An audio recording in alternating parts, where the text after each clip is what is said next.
이 느헤미야서는 바벨론 제국에서 포로 생활하던 하나님의 언약 백성들이 고향 땅 예루살렘으로 돌아가서 무너진 성벽을 재건하는 역사를 기록하고 있습니다. 포로 생활로 인한 절망과 낙심 속에서도 하나님의 교회를 다시 재건하는 소망의 이야기를 담고 있는 책이 바로 느헤미야서 역사입니다. 느헤미야는 주전 587년에 예루살렘이 바벨론 제국에게 멸망하고 포로로 끌려간 유대인의 후손입니다. 오늘 우리가 읽은 11절 말씀을 보면 느헤미야의 직업을 소개하죠. 왕에게 술잔을 받들어 올린을 맡았다. 그렇게 소개하고 있습니다. 그러니까 왕이 마시는 술에 독이 있는가 여부를 살피는 사람이라는 거죠. 말하자면 왕의 경호실장쯤 되는 그런 사람입니다. 참 중요한 요직인 것이죠. 항상 암살 위험에 노출된 왕을 보호하기 위해서 늘 가까이에 있는 자리라서 누구보다도 왕은 이 사람을 신뢰하고 총애했을 것이라 봅니다. 그만큼 상당한 권력의 중심부에 있었던 사람이라고 볼 수 있는 것이죠. 사실 포로로 끌려온 그러한 소수민족의 2세가 이러한 정도까지 출세했다는 것은 대단한 일이 아닐 수 없습니다. 그런데 그런 느헤미야가 2절을 보니까 느헤미야가 페르시아 제국 그 아닥사스다 왕이 통치하고 있을 때 그 왕이 여름 별장이 있는 곳이 수산이라고 하는 도시인데 이 수산궁에 있을 때의 일이었습니다. 하나니라고 하는 이름을 가진 이 느헤미야의 한 형제가 여러 사람들과 함께 수천 킬로미터 떨어진 그 고향 예루살렘에 다녀왔던 겁니다. 그래서 유다와 예루살렘 성의 소식을 전해줍니다. 3절이 그 소식의 내용이에요. 3절을 보시면 그들이 나에게 대답하였다. 사로잡혀 오지 않고 그 지방에 남은 사람들은 거기에서 고생이 아주 심합니다. 업신여김을 받습니다. 예루살렘 성벽은 허물어지고 성문들은 다 불에 탔습니다. 하나니가 전해준 소식은 그야말로 충격적이었습니다. 예루살렘 성벽은 허물어지고 성문들은 다 불탔다는 소식을 들은 겁니다.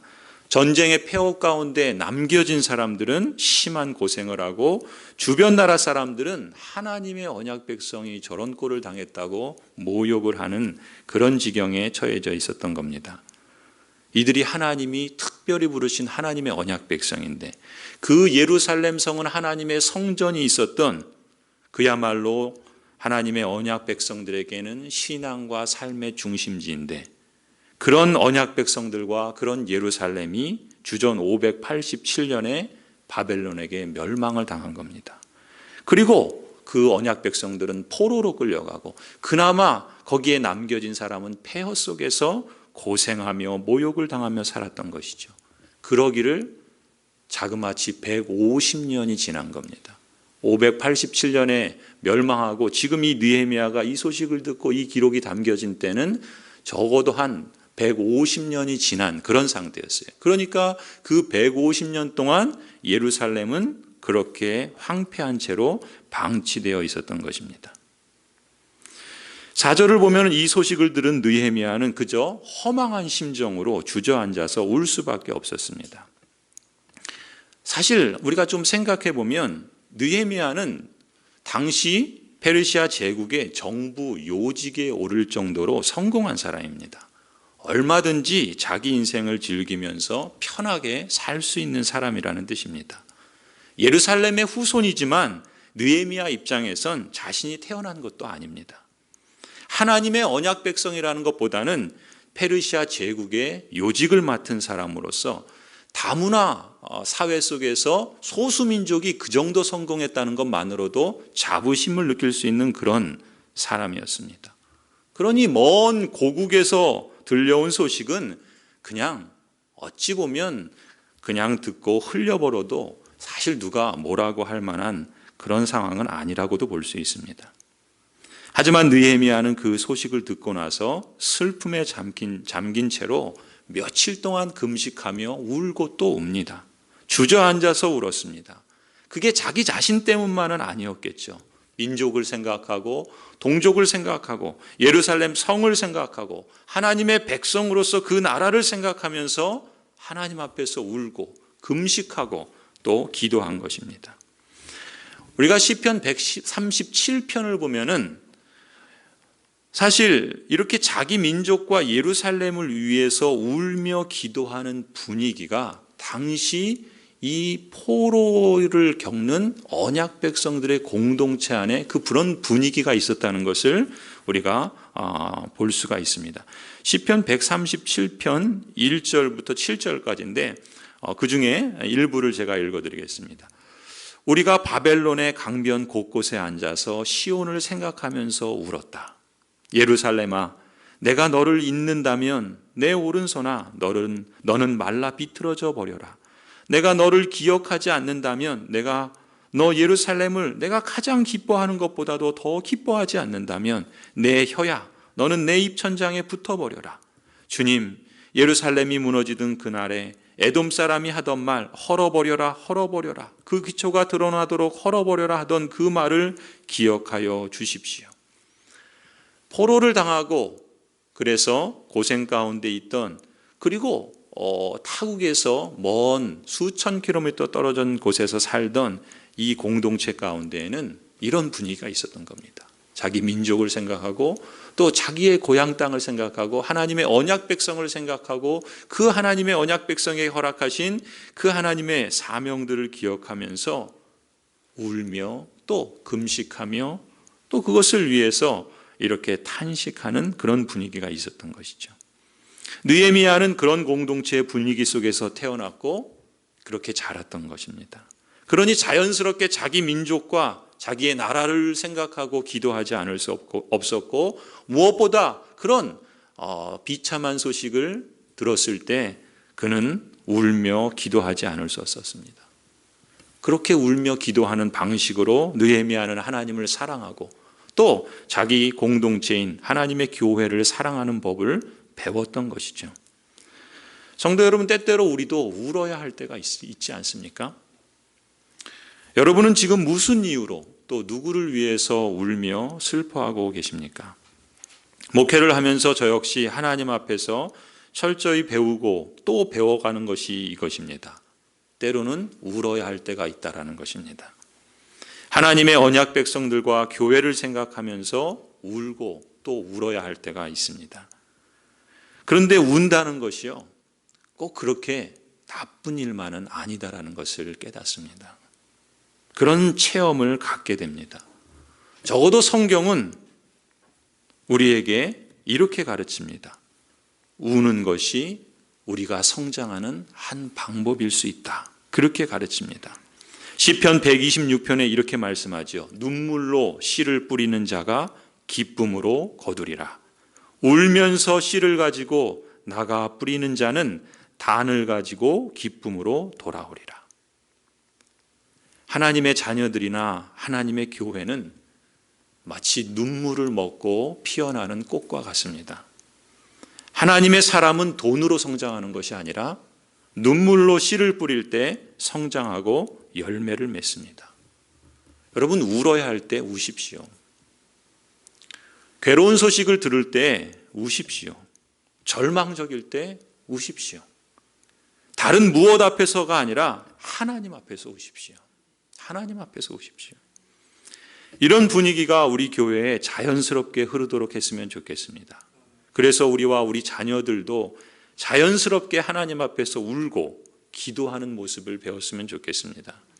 하나님을 사랑하고 교회를 사랑하고 기도하는 분위기가 여기저기서 흘러넘치는 그런 모습을 그려봅니다. 하나님 앞에서 울며 기도의 씨를 뿌릴 때 하나님은 말씀하신 것처럼 상한 갈대를 꺾지 않으시고 꺼져가는 심지를 마저 끄지 아니하시는 하나님이시지 않습니까? 그 하나님께서 우리를 끝까지 붙드시고 그래서 울음 가운데 있는 그래서 그렇게 하나님께 기도하는 자들을 붙드실 뿐만 아니라 자라게 하시고 열매 맺게 하실 줄 믿습니다. 성도 여러분, 우리의 하나님은 아버지이시고 은혜로우신 하나님이신 것을 기억하시기를 당부드립니다. 계속해서 4절부터 11절을 보시면요, 이 느헤미야가 그렇다면 하나님 앞에서 울며 무엇을 기도했는가, 어떤 내용으로 기도했는가, 4절부터 11절이 그런 내용입니다. 느헤미야는 어떻게 기도했는가? 먼저 그 기도의 전체 구조를 한번 우리가 주목해 볼 필요가 있습니다. 먼저 5절을 보시면 느헤미야는 하나님의 이름을 불러요. 그리고 6절, 7절에서는 죄를 고백합니다. 그리고 8절부터 10절까지는 두 가지 근거를 들면서 하나님께서 응답해 주셔야만 한다라는, 제가 볼 때는 좀 당돌한 기도를 해요. 그리고 11절은 그렇게 기도를 드리는 실제적인 목적을 맨 마지막에 하나님께 간구합니다. 먼저 이 느헤미야의 기도를 보면서 느헤미야는 기도를 시작할 때 하나님의 이름을 불러요. 그게 5절입니다. 하나님을 뭐라고 부르는지 여러분 본문을 보시면서 눈여겨보시기 바랍니다. 주 하늘의 하나님 이렇게 부르죠. 또 위대하고 두려운 하나님 이렇게 부릅니다. 또 언약을 지키시며 은혜를 베푸시는 하나님 이렇게 부릅니다. 느헤미야가 이런 표현을 그냥 의뢰하는 표현으로 한 것이 아니라는 것을 짐작할 수 있어요. 왜냐하면 주 하늘의 하나님, 위대하고 두려운 하나님, 이 말은요, 하나님이 말 그대로 모든 만물을 창조하신 분이시다. 그리고 그 창조하신 주인으로서 다스리시는 분이시다. 하나님의 위엄과 하나님의 능력을 기억하면서 하나님을 부르는 겁니다. 그리고 세 번째 표현, 언약을 지키시며 은혜를 베푸시는 하나님 이렇게 부를 때는요, 그 위대하고 그 창조에 두려우신 하나님이 다른 분이 아니라 바로 하나님의 언약 백성에게는 약속하신 언약의 말씀을 따라서 은혜를 베푸시는 신실하신 분이시다라는 것을 기억하면서 이 이름으로 하나님을 부릅니다. 여러분, 하나님의 언약 백성이 가져야 할 신앙의 핵심 내용이 이겁니다. 여러분, 이 말씀을 잘 기억해 주셨으면 좋겠습니다. 하나님의 언약 백성이 가져야 할 신앙의 핵심 내용, 그것이 무엇인가? 오늘 이 느헤미야가 하는 기도의 내용 중에 담겨 있고 또 그 내용은 신명기에서 가져온 말씀입니다. 신명기 10장 14절, 15절 말씀에 이렇게 기록합니다. 이 말씀은 모세가 한 말씀인데요, 이렇게 기록합니다. 그렇습니다. 하늘과 하늘 위의 하늘, 땅과 땅 위의 모든 것이 다 주 당신들의 하나님의 것입니다. 그런데 주님께서는 오직 당신들의 조상에게만 마음을 쏟아 사랑하셨으며 많은 백성 가운데서도 그들의 자손인 당신들만 오늘 이처럼 택하신 것입니다. 모세가 하나님의 언약 백성들에게 이 말을 하면서 하나님이 누구신가를 표현하고 있는데, 여러분 주목해 보십시오. 창조주 하나님을 부르면서 그 창조의 하나님, 하늘과 하늘 위의 하늘, 땅과 땅 위의 땅 위의 모든 것을 창조하시고 다스리시는 하나님이 바로 창조의 하나님이시라는 거죠. 그런데 그 하나님은 어떤 분인가? 택하여 부르신 언약 백성에게 그 마음을 쏟아 사랑하시고 그 자손들에게 그들만을 택하여 부르신 그런 언약의 하나님이다. 모세는 그렇게 고백했던 겁니다. 창조의 하나님은 택하여 부르신 언약 백성에게 전념하시는 언약의 하나님이시다. 느헤미야가 그 말씀에 그 하나님에 대한 내용을 자신의 기도에 그대로 하나님의 이름을 부르며 표현했던 것입니다. 이런 신앙을 토대로 느헤미야는 여호와께 자신의 기도를 들으시라고 촉구하듯이 하나님의 이름을 부르고 있는 겁니다. 여러분, 이 정도 믿음의 담대함을 가지시기 바랍니다. 저는 이 느헤미야의 기도를 보면서 예전에 보지 못했던 그런 당돌함을 느낀 겁니다.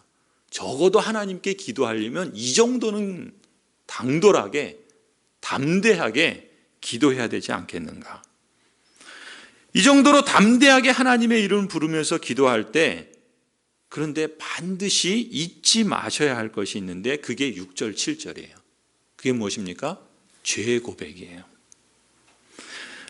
느헤미야 1장 6절 7절을 보시면 이렇게 말씀합니다. 이제 이 종이 밤낮 주님 앞에서 주님의 종 이스라엘 자손을 위하여 드리는 이 기도에 귀를 기울이시고 살펴주십시오. 우리 이스라엘 자손이 주님을 거역하는 죄를 지은 것을 자복합니다. 저와 저의 집안까지도 죄를 지었습니다. 우리가 주님께 매우 큰 잘못을 저질렀습니다. 주님의 종 모세를 시키시어 우리에게 내리신 계명과 율례와 규례를 우리가 지키지 않았습니다.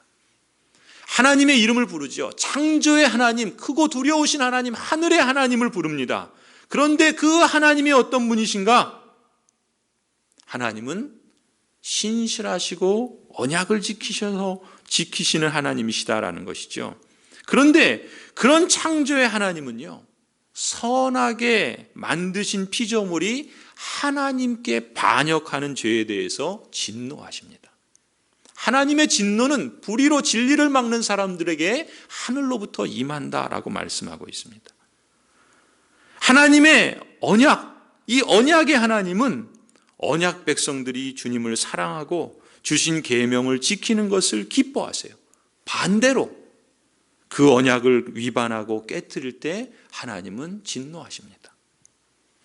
그런 죄를 말이나 행실로 담은 채로 거룩하신 하나님, 크고 두려우신 하나님께 나아갈 수 있느냐? 나아갈 수 없습니다. 나아갔다가는 불로 다 타서 재가 남듯이 그냥 재로 변해서 죽고 맙니다. 그런 채로 하나님께 나아갔다가는 담대하게 기도하는 것은 고사하고 그 전에 불타서 죽고 맙니다. 그런데 지금 유다의 언약 백성들과 예루살렘 공동체가 하나님께 반역하고 언약을 깨뜨렸던 겁니다. 그로 인해서 하나님의 진노 때문에 바벨론 포로로 끌려가고 성전은 파괴되고 예루살렘 성벽과 문들은 다 무너졌던 거예요. 엄밀히 말하면 사실 느헤미야 입장에서는 느헤미야가 직접 지은 죄는 아니지 않습니까? 그 조상들과 그 공동체가 지은 죄예요. 그렇다고 느헤미야가 나는 잘못한 게 없어, 다 조상 탓이야, 공동체 탓이야, 그러지 않습니다. 오히려 느헤미야는 어떻게 자복합니까? 저와 저의 집안까지도 죄를 지었습니다. 우리가 주님께 매우 큰 잘못을 저질렀습니다. 자신이 그 공동체요, 자신도 그러한 죄를 함께 연대하여 지었다, 자복하는 겁니다. 여러분, 이러한 회개와 자복이 왜 중요합니까? 여호와께서 예루살렘을 멸하신 일이 전적으로 의로우신 행위였다라는 걸 인정하기 때문에 중요한 거예요. 우리의 죄를 자복하고 하나님께 회개한다는 것은 그로 인해서 하나님께서 우리를 징계하시고 진노하셔도 하나님은 의로우신 분이십니다라는 걸 인정하는 겁니다. 하나님의 의로우심을 인정하고 그게 하나님을 경외하는 것이거든요. 그 하나님을 경외하는 것, 사실 그것이 바로 회개하는 성도가 잊지 말아야 할 마음 자세인 겁니다. 하나님의 의로우심을 인정할 때 하나님을 진정으로 경외하는 것입니다. 왜냐하면 하나님을 경외하는 사람은요, 그 앞에서 죄를 멀리 하려고 합니다. 하나님이 기뻐하시는 삶으로 말과 행실을 수정하려고 애씁니다. 그렇기 때문에 그렇습니다. 이걸 인정하지 않고 말로만 하는 회개는 누구보다 하나님이 그 중심과 그 삶을 아시지요. 회개에 합당한 열매를 맺지 못하고 참된 평안과 회복의 은혜도 경험하기 어렵습니다. 여러분, 우리의 기도가 느헤미야처럼 담대하게 하나님의 이름을 부르며 하나님께서 응답하셔야 한다고 촉구할 수 있으려면요, 먼저 선결되어야 할 것이 이처럼 진정한 회개의 자복과 하나님의 의로우심을 인정하고 경외하는 마음에서 회개에 합당한 열매로 이어져 그것을 열매 맺을 때라고 볼 수 있습니다. 이러한 선결 조건을 갖추고 나서 여러분, 느헤미야가 얼마나 당돌하게 기도하는지 주목해 보십시오. 그게 8절부터 10절이에요. 여기 보시면 느헤미야는요, 마치 하나님께서 자신의 기도에 응답하시지 않으면 안 될 것처럼 확실한 응답의 근거 두 가지를 제시합니다. 먼저 8절부터 9절을 보시면요, 이렇게 기록하죠. 주님의 종 모세를 시키시어 하신 말씀을 기억하여 주십시오. 우리가 죄를 지으면 주님께서 우리를 여러 나라에 흩어버리겠지만 우리가 주님께로 돌아와서 주님의 계명을 지키고 실천하면 쫓겨난 우리가 하늘 끝에 가 있을지라도 주님께서 거기에서 우리를 한데 모아서 주님의 이름을 두려고 택한 곳으로 돌아가게 하겠다 하신 그 말씀을 이제 기억하여 주십시오. 느헤미야가 어떻게 기도합니까? 주님의 종 모세에게 하신 그 말씀을 기억해 주십시오. 그리고 끝에서도 그 하신 말씀을 이제 기억하여 주십시오. 2번이나 반복하고 있어요. 느헤미야는요, 지금 자신의 기도에 하나님께서 하셨던 약속의 말씀을 소환하고 있는 겁니다. 그 말씀이 뭐냐면 신명기 30장 말씀이에요. 좀 길지만 제가 읽어드리겠습니다. 신명기 30장 1절부터 5절 말씀인데, 이 말씀을 보시면서 지금 느헤미야가 한 8절 9절의 기도와 어떻게 연결되는지 그 특징을 한번 주목해 보시면 좋겠습니다. 30장 1절부터 5절인데요. 나는 당신들에게 당신들이 받을 수 있는 모든 복과 저주를 다 말하였습니다. 이 모든 일이 다 이루어져서 당신들이 주 당신들의 하나님이 쫓아내신 모든 나라에 흩어져서 사는 동안에 당신들의 마음에 이 일들이 생각나거든 당신들과 당신들의 자손은 주 당신들의 하나님께로 돌아와서 마음을 다하고 정성을 다하여 오늘 내가 당신들에게 명령한 주님의 모든 말씀을 순종하십시오. 그러면 주 당신들의 하나님이 마음을 돌이키시고 당신들을 불쌍히 여기셔서 포로 생활에서 돌아오게 하여 주실 것입니다. 그리고 주 당신들의 하나님이 당신들을 그 여러 민족 가운데로 흩으신 데서부터 다시 모으실 것입니다. 쫓겨난 당신들이 하늘 끝에 가 있을지라도 주 당신들의 하나님은 거기에도 당신들을 모아서 데려오실 것입니다. 주 당신들의 하나님이 당신들을 당신들의 조상이 차지했던 땅으로 돌아오게 하시며 당신들이 그 땅을 다시 차지하게 하실 것이며 당신들의 조상보다 더 잘되고 더 번성하게 하여 주실 것입니다. 느헤미야는요, 모세를 통해서 주셨던 하나님의 그 말씀을 소환해서 그 말씀을 근거로 하나님께 당돌하게 기도하는 겁니다. 무슨 얘기예요? 약속의 말씀을 근거로 느헤미야는 감히 하나님께서 하셨던 그 거룩한 결심을 다시 상기시켜 드리는 거예요, 하나님께. 그래서 여호와 하나님께서 하셨던 하나님의 그 결심을 다시 실행해 주십시오. 흩어진 백성들을 다시 모아주시고 낡고 부서진 예루살렘을 재건시켜 주십시오. 느헤미야는 하나님께 촉구하고 있는 거예요. 얼마나 당돌합니까? 그런데 그 근거가 어디에 있어요? 하나님이 하셨던 약속. 그건 하나님이 친히 그렇게 하시겠다는 하나님의 결심이었거든요. 그렇다면 그 약속을 재건의 근거로 삼아서 담대하게, 제가 볼 땐 좀 당돌하게 하나님께 촉구하고 있는 겁니다. 야, 여러분, 우리의 기도가 이 정도는 돼야 되지 않겠습니까? 여러분, 또 10절도 보세요. 10절을 보시면 이렇게 기록하죠.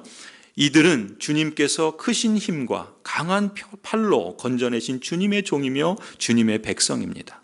여러분, 이번에는요, 지금 곤경에 처해 고통받는 사람들이 누구라고 말하는 겁니까?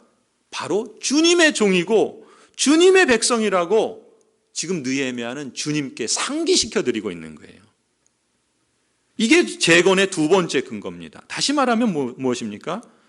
지금 느헤미야는 여호와 하나님께 당신의 종이요 당신의 백성들을 책임져 주시라 그렇게 촉구하고 있는 겁니다. 왜요? 여호와께서 처음부터 그들을 택하셔 부르셨거든요. 여호와께서 그들을 택하여 부르실 뿐만 아니라 그들의 변호자도 되시고 그들의 보호자도 되시기 때문이거든요. 그러니까 느헤미야는 그 하나님이 시작하시고 택하여 부르신 그 백성들을 하나님 당신께서 책임져 주십시오라고 이렇게 담대하게 당돌하게 기도했던 것입니다. 여러분, 느헤미야의 이러한 담대함은요, 마치 모세가 하나님께 기도하던 모습을 닮았습니다. 그러니까 느헤미야는 계속해서 모세의 그 모습과 모세가 전해준 하나님의 그 말씀을 기억하면서 이렇게 하는 걸 볼 수 있어요. 민수기 11장 11절 12절이에요. 모세가 하나님께 이렇게 기도합니다. 11절 보시면 모세가 주님께 여쭈었다. 어찌하여 주님께서는 주님의 종을 이렇게도 괴롭게 하십니까? 어찌하여 저를 주님의 눈밖에 벗어나게 하셔 이 모든 백성을 저에게 짊어지우십니까? 이 모든 백성을 제가 배기라도 했습니까? 제가 그들을 낳기라도 했습니까? 어찌하여 저더러 주님께서 그들의 조상에게 맹세하신 땅으로 마치 유모가 젖먹이를 품듯이 그들을 품에 품고 가라고 하십니까? 지금 민수기에서 모세는 어떤 마음이에요? 이스라엘은 자기 책임이 아니라는 거예요. 여호와의 책임이라는 거예요. 그 점을 지금 여호와께 상기시켜 드리는 거예요. 그러니까 지금 모세나 느헤미야나 주님의 언약 백성은 여호와 하나님께서 친히 책임지셔야 한다는 것을 재건의 근거로 기도하고 있다는 것입니다. 그런데 출애굽기를 통해서도 알 수 있고 우리가 이 느헤미야를 통해서도 지난 역사를 통해서 확인할 수 있는 것이 얼마나 복됩니까? 실제로 여호와 하나님께서는 모세의 기도를 들으시고 실제로 여호와 하나님께서는 느헤미야의 기도를 들으셔서 큰 권능과 강한 손을 펴셔서 언약 백성을 구원하시고 그렇게 역사하셔서 행동하셨다는 겁니다. 오늘 느헤미야도 그런 마음에서 10절에서 그렇게 기도하는 거예요. 이들은 주님께서 크신 힘과 강한 팔로 건져내신 주님의 종이며 주님의 백성입니다. 이렇게 말하는 거잖아요. 여호와 하나님께서 큰 권능과 강한 손을 펴셔서 언약 백성을 구원하라고 행동하셨고 그 순간부터요 언약 백성은 특별한 하나님의 보호의 대상으로 하나님의 특별한 관심과 행위의 대상으로 삼으셨던 겁니다. 그러니까 느헤미야는 여호와께 언약 백성이 알고 있던 과거에 보았던 그 여호와 하나님의 걸맞게 행동해 주십시오라고 그걸 근거로 기도하고 있는 거예요. 담대하게 당돌하게 촉구하는 겁니다. 물론 느헤미야는 자신의 죄와 자기가 속한 공동체의 죄를 절감합니다.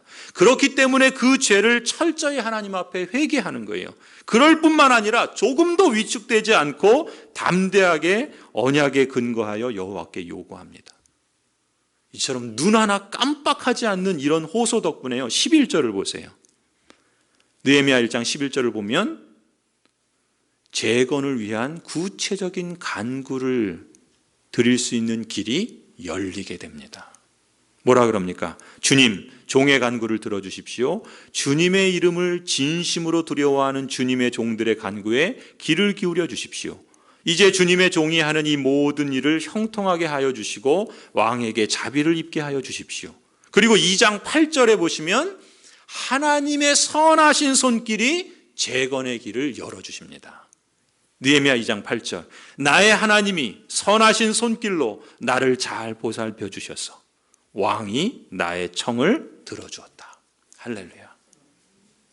여러분 느헤미야는요 하늘의 하나님의 뜻이 이 땅에서 눈에 보이도록 가시적으로 이루어질 것이라는 믿음을 기도로 표현한 겁니다. 여러분 우리의 기도는 그런 겁니다. 우리가 주님 가르쳐 주신 기도를 따라서 하늘의 뜻이 하늘에서 이루어진 것처럼 이 땅에서도 이루어지게 하여 주옵소서 기도하지 않습니까? 그걸 어떻게 표현한다고요? 우리는 하나님의 약속의 말씀과 우리가 하나님의 언약 백성이라는 그 근거를 가지고 하나님께 하나님 당신께서 그 역사 속에 여호와 되어 주셨던 그 모습을 우리에게도 나타내 주십시오. 기도로 표현했던 겁니다. 여러분 느헤미야라는 이름의 뜻이 있어요. 하나님은 위로이시다라는 뜻입니다. 하나님의 위로, 이것이 느헤미야예요. 그야말로 느헤미야는 이름 그대로 하나님의 위로를 체험합니다. 성도 여러분, 이 땅 이 세상에서의 삶은 하나님의 크신 능력과 위로에 달려 있습니다. 하나님의 위로하심은 하나님의 언약을 기억하고 지키며 주님의 이름을 진심으로 경외하는 종들, 곧 주님의 언약 백성들의 담대한 간구를 통해서 우리에게 나타납니다. 이것이 바로 재건의 근거이고 그래서 우리가 여기에 소망을 품을 수 있는 토대인 것입니다. 성도 여러분, 때로 우리 자신이나 우리 가정이나 우리 교회 공동체에 어떤 일로 인해서 많이 울어야 할 때가 있습니다.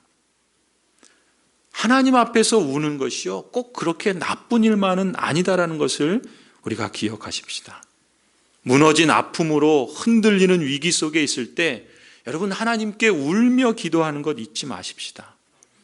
우리 자신의 죄와 우리 교회의 공동체의 허물까지도 그것을 험담하고 그것을 확대 해석하고 유포하는 것이 아니라 그것이 내 죄다, 그것이 우리의 잘못이다, 그것이 우리의 허물이다, 그렇게 우리가 다 함께 품는 그런 분위기를 만들어가고, 그래서 함께 울며 자복하십시다. 우리의 기도 속에 하나님의 약속에 담긴 여호와의 결심을 담대하게 소환하십시다. 여러분이 바로 주님의 종이요 하나님의 언약 백성임을 기억하시도록 여호와 하나님께 촉구하십시다. 그렇다면 주 하늘의 하나님, 위대하고 두려운 하나님, 언약을 지키시며 은혜를 베푸시는 하나님의 위로가 여러분과 우리 교회 위에 내려주실 줄 믿습니다. 여러분 개인과 가정과 또 우리 고향 제일교회라는 우리 공동체의 재건, 그것은 하나님의 선하신 손길로 우리에게 임할 것이요, 그러한 하나님의 선하신 손길이 우리를 보살펴 주시기를 간절히 축원합니다.